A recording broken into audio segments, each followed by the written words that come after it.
Keyin hamma narsaga realniy qarash kerak ekanda. Bitta narsaga tuyg'u bilan qarash bor ekan, aql bilan qarash bor ekan. Tuyg'u bilan qarasangiz jazavaga tushib ketasiz. Bitta hodisa bo'lsa xursand bo'lib ketib qolasiz, me'yoridan ortiq, o'miz ham xafa bo'lib ketib qolasiz. Lekin aql bilan qarasangiz, bo'layotgan voqeaga to'g'ri realniy qarab ketaverasiz. Xiyonat qilingan bo'lsa sizga nisbatan yoki sizni aldab ketilgan bo'lsa, shu aldoqchi odam aldaydi endi. Xoin odam nima qiladi? Yaxshilik qiladimi sizga? Jirkanch odam jirkanchlik qiladi hayotda. Sizga yaxshilik qilib ketmaydi-ku. Sizga yordam qilmaydi-ku odam. Faqat sizdagi muammo siqilish nima desa, siz uni xoin ekanligini bilmagan bo'lasiz. O'sha joyda qiynaladi odam. U xiyonat qilgani uchun emas. Xoin odam shuna xiyonat qiladi o'zi. Bu yerdagi insonga ta'sir qiladigan narsa, siz uni xoin emas deb bilganingiz.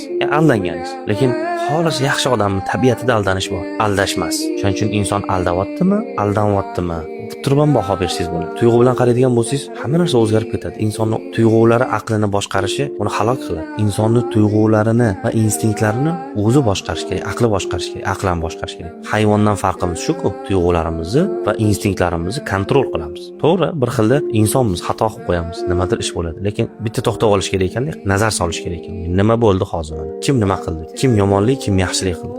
Yomonlik qilgan bo'lsa, iflos odam ekan. Bo'ldi, shu yarashganda shu odamga. Nimaga bunaqa qildi? Bunaqa qilmasa bo'lardi-ku. Mana bunaqa qildim. Yo'q, bu hayot siz xohlagandek bo'lmaydi. Siz yaxshilik qilasiz, sizga yomonlik qilishadi. Siz rostgo'y bo'lasiz, sizni aldashadi. Mana shunaqa hayot bu. Shu sababli boya aytganimizdagi yaxshi odam bilan yomon odam ajratiladi shu yerda. Iflos odam bilan sog'lom odam ajratiladi bu yerda. Shu sababli yomonliklar borki, yaxshiliklarni ajrata olasiz. Yaxshiliklar borki, yomonliklarni ajrata olasiz. Boya aytganimizdagi samimiy, xolis odamning tabiatida aldanish bor. Doim iflos, xoin odamning tabiatida aldash bor. Siz aldanyapsizmi, aldanyapsizmi? Shunga qarab ham ajratsangiz bo'ladi.